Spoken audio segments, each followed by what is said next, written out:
Buenas tardes, mi nombre es Lautaro Lagraña y esta es la segunda parte del video de informática jurídica correspondiente al trabajo práctico número 2, donde lo que pasaré es a explicar, lo de compañero Aguirre, lo que sería en primer lugar la Ley de Propiedad Intelectual 11.723. En primer lugar hay que definir lo que es la propiedad intelectual, que es la creaciones de la mente. Está establecido como toda idea, creaciones que los seres humanos o las personas pueden llegar a producir. Aquí es muy importante mencionar lo que sería su artículo primero, que pasaré a leerlo para una mejor comprensión. El artículo primero de la ley 11.723 establece que a los efectos de la presente ley las obras científicas, literarias y artísticas comprenden los escritos de toda naturaleza y extensión, y entre ellos los programas de computación, fuente y objeto, compilaciones de datos, entre otras cosas. Bueno, a partir de la lectura de este artículo es necesario explicar que el objeto, o sea, lo que busca esta ley es proteger y salvaguardar como ya dije, las personas crean a partir de sus ideas. Esto es muy importante para la sociedad, ya que a partir de las creaciones que uno puede producir, la misma sociedad va avanzando. En el trabajo se establecían 5 tips para poder desarrollar cada ley, decreto o convenio, donde uno de ellos era realizar una síntesis de los mismos y especificar sus puntos más relevantes. Bueno, el punto más relevante de la propiedad intelectual en cuanto a su ley ya fue explicado, que es en cuanto a su creación, pero que es en cuanto a lo que es sujeto, que es la creación y la protección de las mismas. Pero también es importante establecer que tienen 2 ramas o se subdividen en dos especies. Una de ellas es la propiedad industrial, que nos dice que abarca la invención de marcas, patentes, diseños industriales y las indicaciones gráficas. Bueno, aquí podemos hacer referencia como a algunos, lo que serían logos, como sean el de Coca-Cola, McDonald's o cualquier marca. Y luego también tenemos lo que sería el derecho de autor, que abarca lo que serían obras literarias, novelas, también lo que serían obras de teatro, donde aquí se subdividen en lo que sería las marcas, como por ejemplo, que es algo más significativo, y lo que sería los derechos de autor, que es lo que le permite al creador proteger luego de la creación de la misma, de que esto no se profane o no sea arrebatado por otra persona causándole un perjuicio. Siguiendo con lo establecido en las consignas, nos pide que investiguemos qué delitos tipifican. Los delitos tipificados se encuentran en el Código Penal en cuanto a los artículos 270 a 272, donde lo que se protege es la propiedad intelectual, donde aquí en cuanto a sus sanciones, las penas o sanciones derivadas se agravan en los casos en donde los beneficios sean cuando se perjudique a un tercero. Y en cuanto a la sanción o promulgación de estas leyes, esta ley de propiedad intelectual es muy longeva en el ordenamiento jurídico argentino. Ya en el año 1933 fue sancionada, pero luego sufrió varias modificaciones, siendo la última de estas en el 2003, pero la más grande en su contenido fue realizada en 1998. Cerrando con lo que sería la ley de propiedad intelectual 11.723, concluimos de que es una ley muy importante porque permite proteger todo lo que una persona se le ocurre, por así decirlo, y así la sociedad avanza con estas creaciones y evoluciona la misma. Siguiendo con las leyes, pasaré a explicar lo que sería la ley 25.847 de derechos de autor, donde una ley que está muy relacionada con la anteriormente explicada. Pero para explicar lo que sería derecho de autor debemos dar un concepto de lo que es la misma. Es importante conceptualizar esta, donde podemos decir que aquí se protegen las obras artísticas y literarias, como ya lo dijimos anteriormente, como libros, novelas, películas, entre otras cosas. Y también es importante leer nuevamente el artículo primero, que establece lo que sería lo sustancial de esta ley. El artículo primero nos dice que se sustituye al artículo 20 de la ley 11.723, como ya lo dije anteriormente. Esta ley 11.703 fue modificada en 2003 y esta es una de las modificaciones en su artículo. Esta ley dice: salvo convenios especiales, los colaboradores en una obra cinematográfica tienen iguales derechos considerándose tales autores del argumento al productor y al director de la película. Cuando se trata de una obra cinematográfica musical, en cada colaborador un compositor tiene iguales derechos que el autor del autor, productor y director de la película. Bueno, en este caso, esta es una ley que posee con solamente 2 artículos. Uno de ellos es su contenido sustancial y el segundo artículo hace referencia al Senado y que debe promulgar esta ley.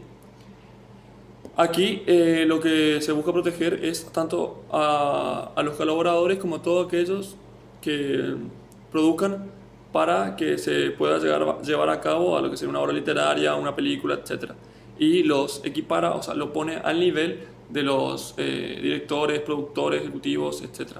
Entonces aquí lo que se protege en estos derechos de autor principalmente es a todo lo que uno produce o todo lo que uno ejecuta, piensa o reproduce para que se lleve a cabo una determinada cosa y da un privilegio, por así decirlo, también a los colaboradores, que ellos también trabajan para que se produzcan todas las propiedades intelectuales. Siguiendo con las leyes, tenemos que explicar también lo que es las leyes de datos personales. La ley de datos personales es una ley bastante extensa en el ordenamiento jurídico argentino. Es la ley número 25.326, donde realizando una síntesis de lo que es esta, en primer lugar lo que debemos hacer es explicar qué es la información personal o los datos personales. En cuanto a su concepto, se refiere a la información que puede usarse para identificar, contactar, localizar a una persona. Pero simplemente no es eso, porque los datos personales o la información personal hoy en día,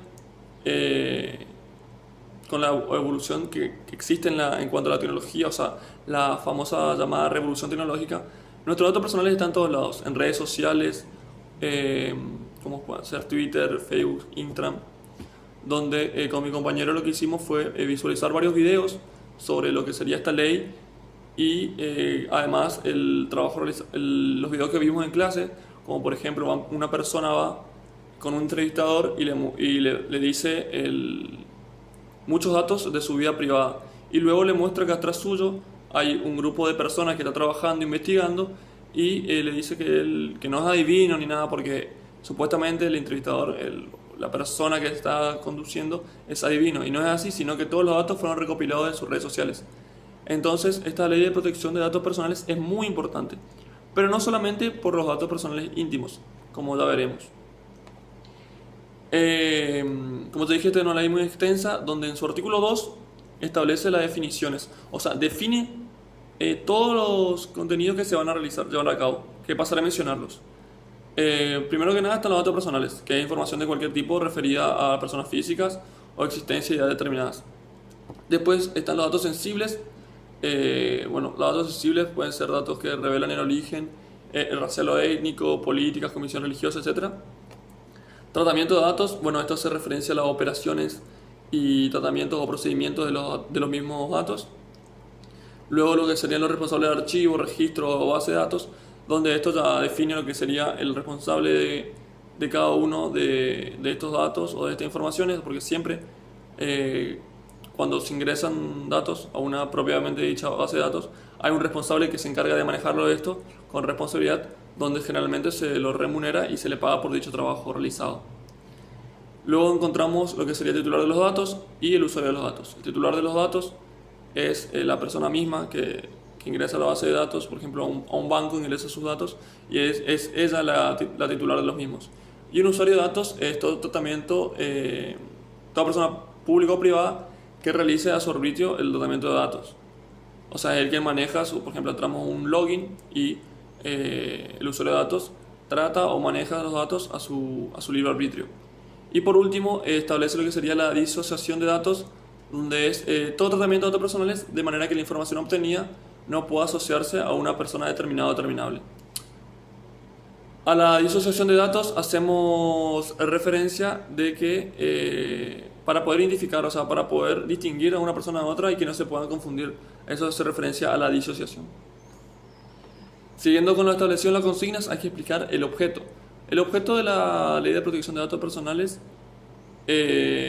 hace referencia a que se debe proteger integralmente los datos personales asentados en archivo, registro, banco de datos, como ya lo hemos dicho. Pero en ningún caso se puede afectar a las bases de datos ni a las fuentes periodísticas. ¿Qué hace referencia a esto?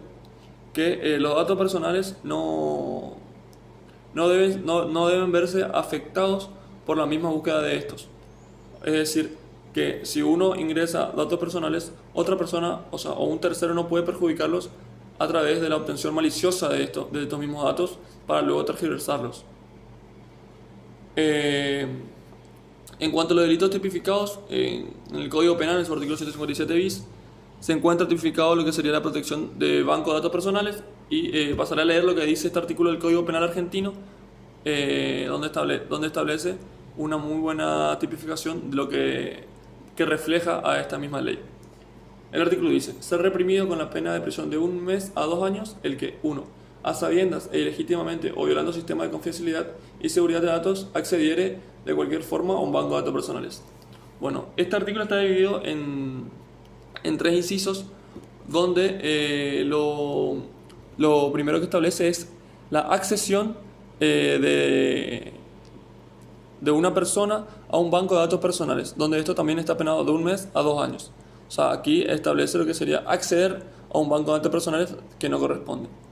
El segundo inciso nos dice: ilegítimamente proporcionar o revelar a otra información registrada a un archivo en un banco de datos personales cuyos secretos estuviera obligado a preservar por disposición de la ley. Bueno, aquí no hace referencia a solamente a acceder a un banco de datos personales de otra persona, sino que también hace referencia a lo que sería revelar estos archivos, o sea, divulgar estos archivos a otra persona, es decir, a terceros. Y por último dice: ilegítimamente insertar o hiciera insertar datos en un archivo de datos personales. Aquí lo que hace referencia es que además de ingresar, revelar, se modifican estos datos personales, donde la mayoría de las veces estos son para generar un perjuicio en otra persona y una ventaja en quien lo está realizando. En cuanto a esta ley, nunca sufrió una modificación y fue sancionada en el año 4 de octubre del 2000 y fue promulgada el 29 de octubre de ese mismo mes. Por último, es muy importante aclarar lo que sería el video, que era denominado Aventuras y Desventuras de la Investigación de los Delitos Informáticos, donde aquí es importante aclarar que se dio en la tercera jornada del cibercrimen y ciberterrorismo en el año 2013, y la oralidad estuvo a cargo de Federico Marchetti, que era el oficial mayor en la Policía Metropolitana de la Ciudad Autónoma de Buenos Aires, y Ezequiel Salis, que es el auxiliar superior en la Policía Metropolitana de la Ciudad Autónoma de Buenos Aires.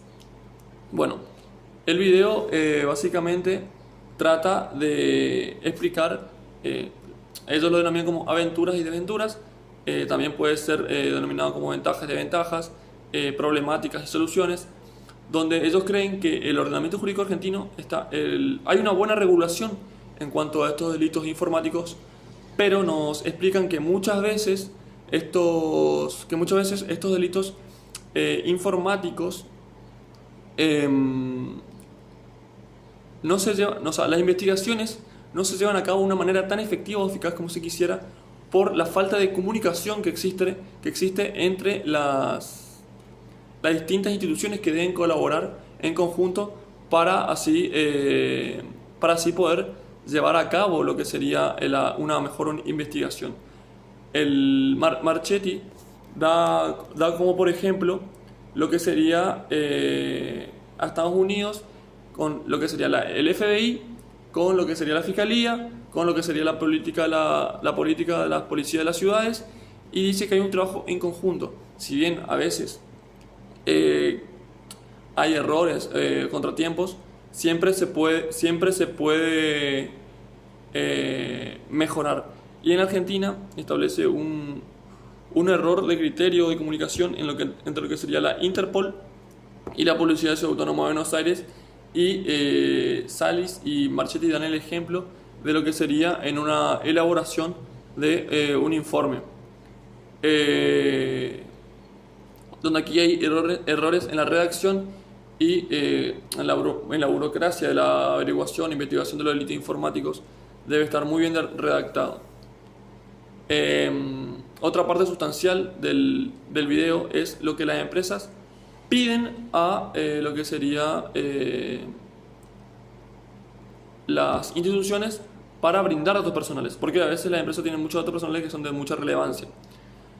Uno de estos son los tipos de delitos que se van a investigar, pero también lo que las empresas piden, o la información que requieren, es con los datos que ellos están brindando, qué beneficio obtendrían ellas y también lo que serían las instituciones, como por ejemplo la policía, cuando le brinden los diversos datos.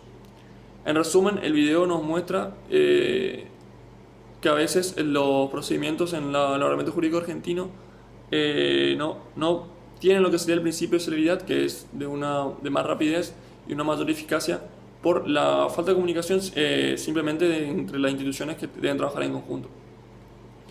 Bueno, por último explicaré lo que sería dónde se puede denunciar el delito informático en Argentina.